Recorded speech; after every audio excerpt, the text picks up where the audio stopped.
অনেক ঘরে শয়তান ডিস্টার্ব করে, শয়তানের জিনের আসর হয়। অনেক অনেক ফ্যামিলিতে আমাদের কাছে আসে জাদু টোনা, বান, ব্ল্যাক ম্যাজিক, কালো জাদুর যে সমস্যা। আপনি সূরা বাকারা পড়বেন, আল্লাহ তাআলা আপনাকে প্রোটেক্টেড রাখবেন। আপনাদের পরিচিতদের মধ্যে থেকে এরকম ঘটনা শুনছেন না যে ব্ল্যাক ম্যাজিকে আক্রান্ত? কোন সূরা পড়বেন?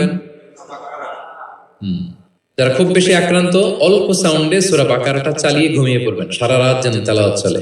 কোনো ব্ল্যাক ম্যাজিক আপনার ক্ষতি করতে পারবে না ইনশাআল্লাহ। অল্প সাউন্ডে MP3 তে করে কি করবেন, চালিয়ে রাখবেন।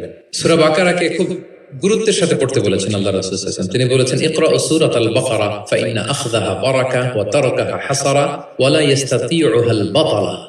যেটা পড়বে বরকত পাবে, যে পড়বে না সে আফসোস করবে। আর যে এটা আত্মস্থ করবে পড়বে, ওয়ালা তাস্তাতিউহাল বাতালা ইয়ানি আস-সাহারা, ম্যাজিশিয়ান। কোন ম্যাজিশিয়ানের ম্যাজিক তার উপর কাজ করবে না, কোন ব্ল্যাক ম্যাজিক তার কাছে কিছুই করতে পারবে না। আমি আর ম্যাগি, স্বাদ ও ভালোবাসার দারুণ জুটি ফ্রম নেসলে। এজন্য ঘরে ঘরে কোন সূরা? সূরা বাকারা। এই বাকারার মধ্যে একটা স্পেশাল আয়াত আছে, 255 নম্বর আয়াত, যেটাকে বলা হয় আয়াতুল কুরসি। এটা রেগুলার পড়বেন প্রত্যেক ফরজ সালাতের পরে। মান ক্বারা আয়াতুল কুরসি দুবরা কুল্লি সালাতিন মাকতুবাতিন লাম ইয়ামনাহু মিন দুখুলিল জান্নাতি ইল্লাল মাউত। প্রত্যেক ফরজ সালাতের পরে যে ব্যক্তি আয়াতুল কুরসি তেলাওয়াত করবে, ওই ব্যক্তির জান্নাতে প্রবেশের ক্ষেত্রে আর কোনো বাধা থাকে না, একটা জিনিস ছাড়া, মৃত্যু। লোকটা মরে না তাই জান্নাতে যায় না, মরলেই জান্নাতি। প্রত্যেক ফরজ সালাতের পরেই আপনারা পড়বেন। যারা পড়েন কন্টিনিউ করবেন, আর যারা পড়েন না মনে রাখবেন, নোটে রাখেন, যেটা আমরা রেগুলার ওয়াজিফা বানাবো। ইট শুড বি রেগুলার ওয়াজিফা। আল্লাহ রাসূল সাল্লাল্লাহু আলাইহি সাল্লাম তিনি বলেছেন যে 7 কেরাতের যেটা দিয়ে সহজ লাগে সেটা দিয়ে তেলাওয়াত করতে পারবো, মানে ফ্লেক্সিবিলিটি আছে। আমরা এটা একটু একাডেমিক আলোচনা হয়ে যায়, তারপরে বলে রাখি, আমরা যে তেলাওয়াতটা করি বা কোরআন পড়ি, এটা রিওয়ায়াত হাফসান আসিমের তেলাওয়াত করি আর কি। এছাড়াও আরো অনেকগুলো 7টা কেরাত আছে, এগুলো যারা ইলমুল কেরাতে যারা মাহের তারা জানে, তো সেগুলো দিয়ে আপনি তেলাওয়াত করতে পারবেন, ফ্লেক্সিবিলিটি আছে। এটার পরে আরেকটা বিখ্যাত কেরাত আছে ওয়ারশের কেরাত, রিওয়ায়াত ওয়ারশান নাফি', এরকম কুম্বুলের কেরাত আছে, এরকম অনেকগুলো কেরাত আছে। এই কেরাত আপনি পড়তে পারবেন। যেমন আরো সহজ করে বলি, আমরা যেমনি পড়ি ওয়াদ-দুহা ওয়াল লাইলি ইযা সাজা, আরেকটা মুতাওয়াতির সনদের এরকম কেরাত আছে, তারা পড়ে ওয়াদ-দুহি। আমরা পড়ি কি ওয়াদ-দুহা, ওই কেরাতে কি পড়ে ওয়াদ-দুহি। আমরা পড়ি ওয়াল লাইলি ইযা সাজা, ওরা পড়ে ওয়াল লাইলি ইযা সাজে। আমরা পড়ি ইহদিনাস সিরাতাল মুস্তাকিম, তারা বলে ইহদিনাজ সিরাতাল মুস্তাকিম। আমরা পড়ি মালিকি ইয়াউমিদ্দিন, এরা পড়ে মালিকি ইয়াউমিদ্দিন। এরকম কিছু পার্থক্য আছে। তো ওই কেরাতগুলো সহিহ মুতাওয়াত্তির সনদে আসছে। আল্লাহ রাসূল সাল্লাল্লাহু আলাইহি ওয়াসাল্লাম বলেন 7 কেরাতের যেটা দিয়ে সহজ লাগে তোমরা পড়ো। যেমন বাংলা ভাষা একটার মধ্যে আঞ্চলিকতা আছে না, নোয়াখালীর এরাও বাংলা বলে কিন্তু একটু ভিন্ন, সিলেটের ভাইরা একটু ভিন্ন, চট্টগ্রামের এরা বাংলাইতে বলে নাকি, চট্টগ্রামের লোকের কোন ভাষায় কথা বলে, ফার্সিতে, বাংলা, কিন্তু আপনি হয়তো বুঝবেন না, এমন এমন শব্দ আপনি বুঝবেন না, কিন্তু তারা প্রত্যেকেই বাংলা বলে। তো একই আরবির মধ্যেও অনেক আঞ্চলিকতা আছে। এই 7টা আঞ্চলিকতায় কোরআন নাজিল হয়েছে। রাসূল সাল্লাল্লাহু আলাইহি ওয়াসাল্লাম বলেন যেটা সহজ লাগে পড়ো। একবার হিশাম বিন হাকিম বিন হিজাম, উনি একবার সূরা ফুরকান পড়তেছেন এমন একটা কেরাতে, যেই কেরাত ওমর রাদিয়াল্লাহু তাআলা আনহু শোনেন নাই। উনি তো আবার খুব রাগী ছিলেন, ইসলামের কোন রুল ভায়োলেট হয়েছে দেখলে তাৎক্ষণিক অ্যাকশন নিতেন, ডাইরেক্ট অ্যাকশন নিতেন। তো উনি ভাবছে যে কোরআনকে বোধহয় সে বিকৃত করে পড়ছে, এই কেরাতটা ওনার আবার জানা ছিল না। উনি ধরে চাদর ধরে টেনে হিচড়ে রাসূল সাল্লাল্লাহু আলাইহি ওয়াসাল্লামের কাছে নিয়ে আসছে, বলছে ইয়া রাসূলুল্লাহ দেখেন কিভাবে কোরআনকে বিকৃত করে। আল্লাহ রাসূল সাল্লাল্লাহু আলাইহি ওয়াসাল্লাম বললেন ওমর শান্ত হও, আগে তাকে ছাড়ো। ওমর রাদিয়াল্লাহু তাআলা ছাড়লেন। রাসূল সাল্লাল্লাহু আলাইহি ওয়াসাল্লাম বললেন আরসিলহু ইকরা, এই ওমর রাখো, ছাড়ো, আচ্ছা পড়ো কিভাবে পড়ছো। তো হিশাম বিন হাকিম বিন হিজাম তেলাওয়াত করে শোনালেন সূরা ফুরকান। রাসূল সাল্লাল্লাহু আলাইহি ওয়াসাল্লাম বললেন হাকাযা উনসিলাত, কোরআন তো এভাবেও নাজিল হয়েছে। আচ্ছা ওমর তুমি কিভাবে জানো? ওমর রাদিয়াল্লাহু তাআলা বললেন ইয়া রাসূল আপনি তো আমাদেরকে এইভাবে শিখিয়েছেন। তখন রাসূল সাল্লাল্লাহু আলাইহি ওয়াসাল্লাম বললেন ওয়া হাকাযা উনসিলাত, এভাবেও নাজিল হয়েছে। উনজিলাল কুরআনু আলা সাবআতি আহরুফ, আরবি ভাষা 7টা ডায়ালেক্টে, 7 ডায়ালেক্টে কোরআন নাজিল হয়েছে। ফাকরাউ মা তায়াসসারা মিন, যেটা দিয়ে সহজ লাগে। ওয়াদ-দুহা পড়লেও হবে, দুহে পড়লেও হবে, হ্যাঁ সবটাই পড়তে পারবে, দোহাও হবে দোহেও হবে।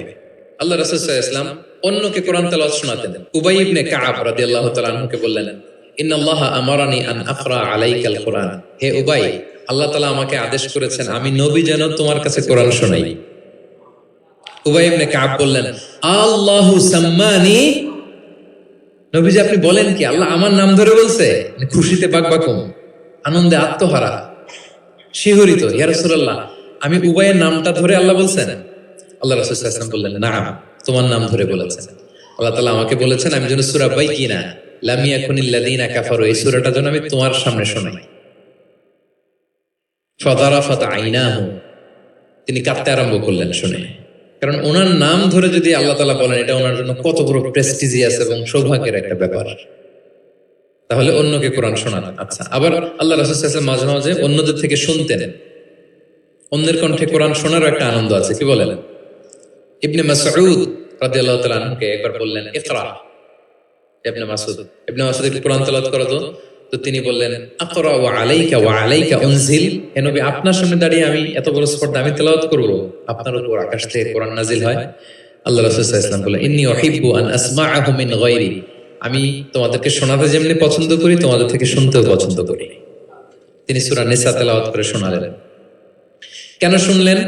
আব্দুল্লাহ ইবনে মাসউদ থেকে, কারণ আল্লাহ রাসূল সাল্লাল্লাহু আলাইহি ওয়াসাল্লাম টার্গেট করেছিলেন যে আব্দুল্লাহ ইবনে মাসউদ এই উম্মার কোরআনের টিচার হবে। কি হবে? মানে যার যেদিকে মেধা আল্লাহ রাসূল সাল্লাল্লাহু আলাইহি ওয়াসাল্লাম ওই প্রতিভা ওইদিকে কাজে লাগাতেন। যার যেদিকে মেধা, এই যে বললাম হুযায়ফা ইবনুল ইয়ামান গোয়েন্দা বিভাগের প্রধান, কেন জানেন? তার এই দিকে আগ্রহ বেশি। মুআয ইবনে জাবাল, উনি মদিনা রাষ্ট্রের সিনিয়র আমলা ছিলেন, প্রশাসনিক কাজ ভালো বুঝতেন। হাসান বিন সাবিত লেখালেখি জানতেন, ওনাকে জাতীয় কবি ঘোষণা দিয়েছেন যে তুমি ন্যাশনাল পয়েন্ট, যাও কবিতা লিখো। একবার মক্কা থেকে তিনি ফিরতেছেন, নামাজ হবে, এক সাহাবী আজান দিচ্ছেন, তো কিছু মুশরিক ছেলে এখনো মুসলিম হয় নাই, ওরা আজানকে ব্যঙ্গ করতেছে। মুখ ভেঙানো বোঝেন না, মানে যেটা বলে ওইটাই ব্যঙ্গ করে করে বলতেছে। তো দেখেন রাসূল সাল্লাল্লাহু আলাইহি ওয়াসাল্লাম রেগে যাওয়ার কথা ছিল না, আজান দিচ্ছে আমার সাহাবী আর মুশরিক ছেলেগুলো তাকে ব্যঙ্গ করতেছে। উনি রেগে না যেয়ে দেখলেন যে মুশরিক ছেলেগুলোর মধ্যে একটা ছেলের কণ্ঠ তো খুব চমৎকার, ওকে ডাকলেন, ডেকে ওর মাথার চুলের ঝুঁটি বের ধরলেন, বললেন এই একটু আগে কি বলতেছিলে জোরে বলতো, না আরো জোরে বলো। এবার সে বলতে আরম্ভ করতেছে, কিন্তু আশহাদু আন্না মুহাম্মাদুর রাসূলুল্লাহ এটা আর বলে না, এটা বললে তো শাহাদাত দেয়া মুসলিম হয়ে যায়। আচ্ছা ধমক দিয়ে বললেন এই বলো, এটাও বলো। তখন সে এটাও বলছে, মাথার চুলের ঝুঁটি ধরে বলছে। বলার পরে রাসূল সাল্লাল্লাহু আলাইহি ওয়াসাল্লাম তার জন্য দোয়া করলেন, ওই দোয়ার বরকতে সে কালিমা পড়ে মুসলমান হয়ে গেল। এবার আল্লাহ রাসূল সাল্লাল্লাহু আলাইহি ওয়াসাল্লাম বললেন তোমার কণ্ঠ যেহেতু সুন্দর, তোমাকে আমি মক্কার মসজিদের মুয়াজ্জিন বানাই দিলাম, তুমি যে আজান দিবা। দেখেন কেমন একটা ঘটনাকে কিভাবে টুইস্ট করে অন্যদিকে নিয়ে গেলেন। রেগে যাওয়ার কথা ছিল, কিন্তু দেখলেন যে প্রতিভা আছে তো এর মধ্যে, এত উঁচু গলা, একে মুয়াজ্জিন বানানো যায়। তিনি হয়ে গেলেন বাইতুল্লাহর মুয়াজ্জিন। এবং ওই যে মুশরিক থাকা অবস্থায় ওনার মাথার চুলের ঝুঁটি ধরে রাসূল সাল্লাল্লাহু আলাইহি ওয়াসাল্লাম বলছেন এই আজান দাও। ওই যে রাসূল সাল্লাল্লাহু আলাইহি ওয়াসাল্লামের বরকতের হাত মাথার চুলে লেগেছিল, উনি মৃত্যুর আগ পর্যন্ত ওই চুলগুলো আর কাটেন নাই কোনোদিন। উনি এদিকে চুল কাটতেন, এদিকে কাটতেন, এদিকে কাটতেন, সামনের চুল কাটতেন না। যখন জিজ্ঞেস করা হতো আপনি এরকম হেয়ার কাট কেন আপনার, বলছে আমি মুশরিক অবস্থায় আমার প্রিয় নবীজি আমার মাথার চুলের ঝুঁটি ধরে আমাকে আজানের তালিম দিয়েছিলেন, ওনার বরকতময় হাতের ছোঁয়া আমার এই চুলে লেগেছে, আমি চাই এই চুলগুলো সাথে নিয়ে আমি কবরে যাব। এবং ওই চুলগুলোর সাথেই ওনাকে কবর দেওয়া হয়েছে। ওই চুলগুলোকে উনি পেঁচিয়ে একটা পাগড়ি